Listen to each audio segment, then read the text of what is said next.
I thought the happiest day of my life would be the day I walked down the aisle with the man of my dreams, until I realized not a single person from my family showed up. My parents and sister stayed back for a church fundraiser instead. Then, as I sat at the reception, my phone buzzed with a text message from my mom that left me devastated. I couldn't believe what she said. "Hi, I'm Juliet Allison, 28 years old, and I just got married in Charleston, South Carolina to Stanley, the love of my life." It should have been the happiest day of my life. The day when I finally said I do to the man of my dreams, in the presence of my family. Only, my family intentionally chose not to attend my wedding. From the very beginning, I was never their priority. My parents always seemed more concerned about everyone else, the church members, my sister, than they ever were about me. They lived for public validation. My parents were devoted members of St. Matthew's Church, pillars of faith in the eyes of everyone who knew them. My father lived for the spotlight of Sunday mornings, always eager to be seen as the righteous man guiding his family. My mother followed in his footsteps, pouring herself into every church event, everything but me. Together, they built their legacy in the church, while quietly forgetting me, the daughter who needed them most. But it wasn't the same for my sister, Susan.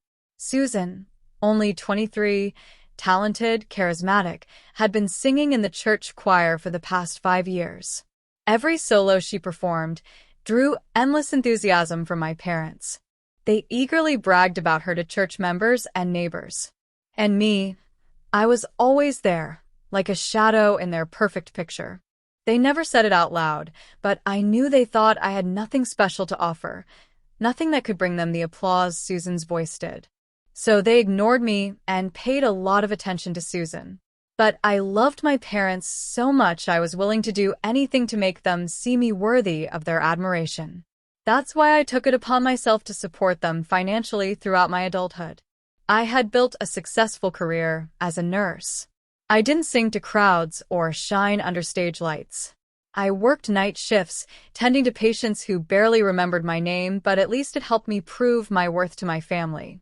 There were months when I paid their electric bill, covered Susan's tuition when they came up short, bought groceries for the household. Yet, after everything I had done, I never imagined they'd abandon me on the most important day of my life. That day finally came. I woke up in my suite at the Magnolia Court, sunlight streaming through the windows. I carefully put on my white wedding dress, adjusted my veil, and sat in front of the mirror for a long time. My parents hadn't shown up yet, and I was starting to get worried. But they promised they would be there. I believed them the way a child believes in promises. But that morning, as I applied my makeup before heading to the church, my phone buzzed. A new message from my mother. "Sweetheart, something came up at church. A fundraiser. Sorry we can't make it today. We'll celebrate with you later." I froze. At first, I thought it was a joke. I reread it a dozen times. My parents weren't coming. Neither was Susan. They chose a fundraiser over my wedding. Moments later, Susan posted a photo on Instagram showing all 3 of them at St. Matthew's Church, Susan in a bright floral dress on stage, my parents grinning proudly beside her. The caption read, "About to sing for the Lord today. So grateful for family support." In that frame, my family was complete, except for me, the one in a white wedding dress about to step into the most significant moment of her life. If your family has ever made you feel invisible like this, drop a heart in the comments so I know I'm not the only one. I sat there stunned, the air knocked out of my lungs. In that moment, I realized what I had been ignoring for years. I was worth nothing to my family. And yet, I still had to walk down that aisle, pretending everything was fine. The church was decorated with white roses and elegant ribbons. The scent of fresh flowers mixed with perfume and anticipation. Stanley, my husband, was talking to his mother. The moment she saw me, she ran towards me and hugged me tightly, planted a kiss on my cheek, and called me the most beautiful bride she had ever seen. I almost cried. This could have been my mom. A few of my friends were also in the hall. They embraced me warmly, their smiles genuine, but my eyes kept drifting toward the main entrance of the church, scanning every arriving guest for my family. But they weren't there. The ceremony began. Sunlight streamed through stained glass windows, casting colored patterns across the white runner. Music swelled. The officiating pastor spoke about love and commitment. I listened, but my mind was elsewhere. The image of my parents and Susan singing at that fundraiser haunted me now. I wondered, did they think of me for even a second? When it was time to walk down the aisle, I had imagined my father's arm steadying mine, his proud smile saying everything words couldn't. But as the music started, I stood alone at the back of the church. The aisle stretched before me like an endless corridor. Every step echoed. I could feel eyes on me. It made me sick. To my left, an elderly woman dabbed her eyes with a tissue. To my right, Stanley's aunt whispered something to her husband. The two empty seats in the front row seemed to glow under the light, accusing and hollow. I kept my chin up, my smile fixed, but inside I was sinking. Stanley stood at the altar, his eyes filled with love and deep admiration, and for a moment, I forgot about my parents. I was marrying the man of my dreams. After the vows, when Stanley and I finally sat down at the reception, the room buzzed with laughter and clinking glasses. I was already enjoying myself a little too much when my bridesmaid leaned toward me. "Your phone's been ringing all morning," she whispered, handing it over. I looked at the screen. A message at the top. "Sweetie, we're about to go live. Join the live stream." Susan's singing her solo. I couldn't believe it. My heart was shattered. Not only did they skip my wedding, they had the nerve to ask me to step away from my own reception to join a church live stream. My hands began to tremble. Before I could process it, my phone started vibrating again. Within minutes, the screen showed 27 missed calls, all from my mother and father. The sounds of celebration around me became distorted noise. None of them were here, yet they were calling me relentlessly, wanting me to watch Susan perform at a fundraiser. I looked around. Stanley's family was laughing, raising toasts, taking pictures with us. His mother squeezed my hand warmly. But all I could think about was that empty front row. I bit my lip, holding back tears. In the moment when I should have felt most accomplished, I only felt small, invisible, and consumed by rising confusion. That emptiness pulled me back to my childhood. I remembered when I won my first nursing award at 23. My parents weren't in the audience. They took Susan to a youth conference. I felt feverish and told Stanley I needed to go back to our suite. Sensing what was wrong, he held my hand and promised never to leave me. That night, when Stanley and I finally got to our hotel, exhausted but newly married, the phone rang again. It was my father. I almost didn't answer. But something in me, some old reflex of obedience, made me pick up. His voice came sharp, not warm. "Juliet, you didn't even pick up to see your sister perform. She sang beautifully. Everyone said so. Not a word about the wedding. Not congratulations. Not I'm sorry we missed it."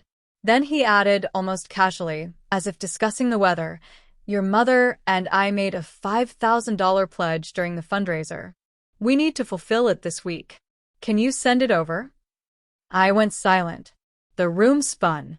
"Dad," I whispered, my voice breaking, "you didn't come to my wedding, and now you're calling for money?" He sighed, a long, weary sound, as if I were being unreasonable. "This is God's work, Juliet. Don't harden your heart." My heart cracked. I couldn't believe what I'd just heard. I hung up, tears spilling as Stanley wrapped his arms around me. The next morning, my phone lit up again. The first message was from my mother. "Hi, sweetheart. Have you thought about the pledge? Not how was your wedding? Not are you happy? Not did you enjoy your special day? Just the pledge." Then Susan called, her voice chipper and light. "Hey, Jules. Did you see my song online? Everyone loved it. The comments are amazing. By the way, Mom said you'd handle the fundraiser payment. I hung up mid-sentence. Stanley tried to calm me, offering to send $2,000 just to make it stop. But I shook my head. No.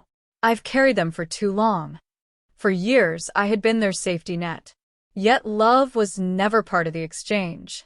Only expectation. Only obligation. A few weeks later, while making coffee in our new apartment, my phone rang again. Mom. Her voice was unusually sweet, almost syrupy. Juliet, how are you and Stanley doing?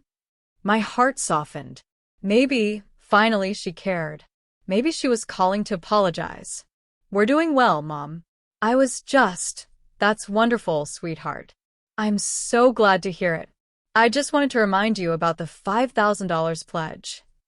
I froze. The warmth drained from my chest. You only called for money again? Don't talk like that, she scolded, her tone shifting instantly. You know we are doing this for God. I ended the call. Moments later, a text came through. You're ungrateful. God sees everything. I stared at those words for a long time. Then I deleted the message, and something in me finally snapped. From that day, I withdrew every bit of support. I stopped paying their bills and moved on with my life. Stanley's family, especially his mother, Grace, became mine. Grace called every week, sent soup when I was tired, celebrated me as a daughter. Just when I had started to find peace, a message appeared on my phone. It was from my mom. Come home for dinner. We miss you. This was 6 months after I cut them off, and I was 4 months pregnant. Stanley suggested we go. Maybe they've changed, he said gently. I wasn't sure, but I agreed cautiously. When we pulled up to their house that evening, I felt my stomach twist. The porch light glowed warmly. Through the window, I could see movement, voices, laughter. For a moment, I let myself hope. Maybe this time would be different.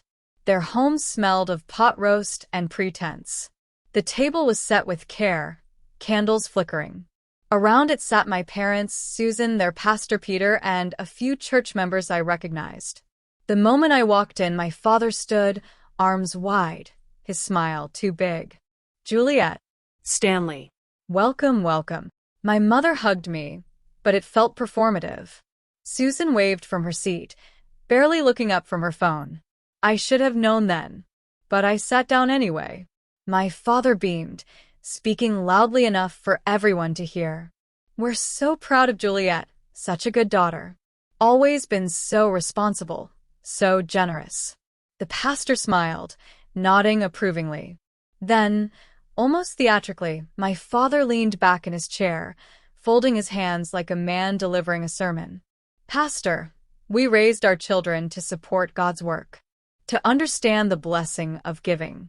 And Juliet, she's always had such a servant's heart. Haven't you, sweetheart? The pastor was impressed.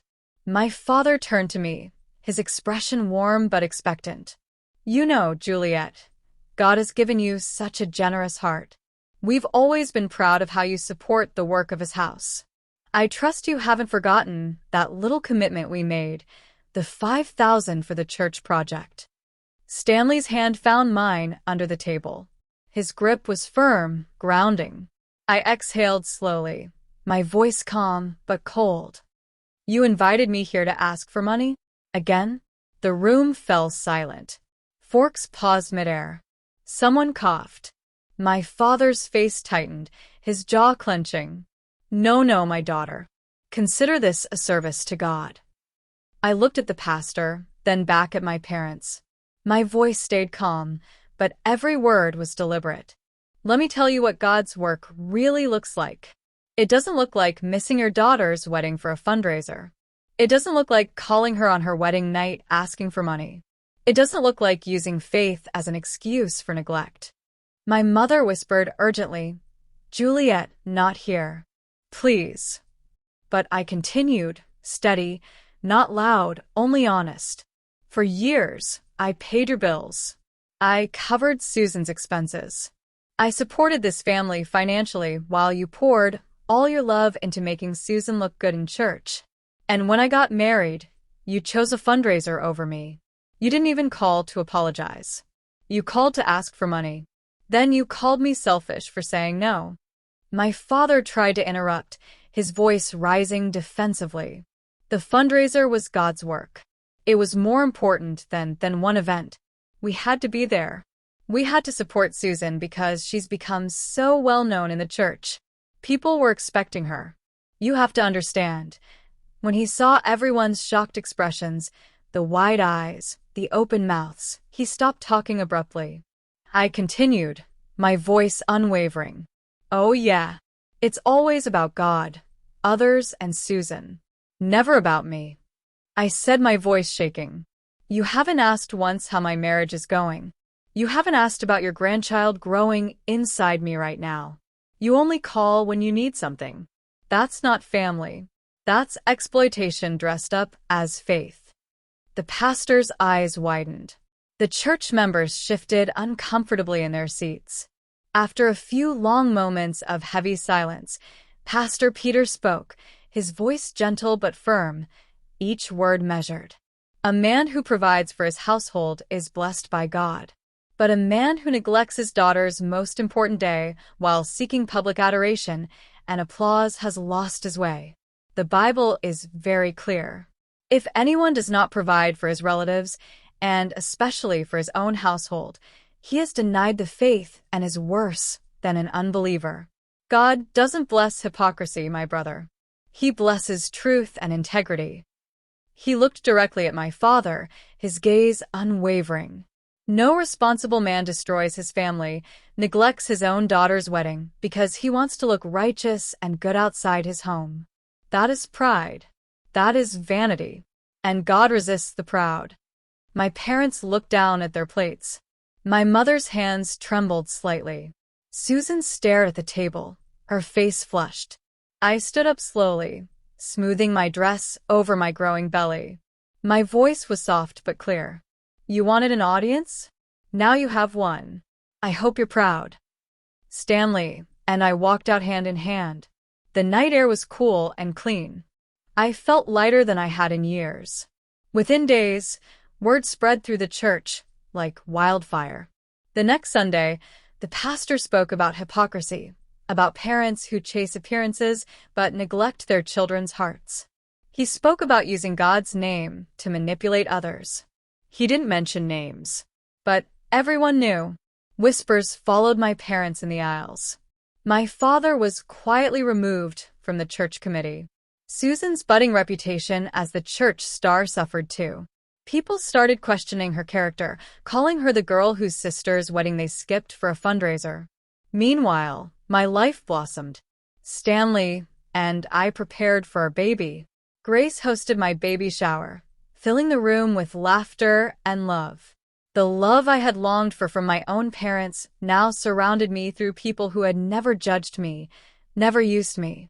One night, I stood in the nursery we'd painted soft yellow, my hand on my belly, and whispered to my reflection in the window, "Family isn't who demands from you.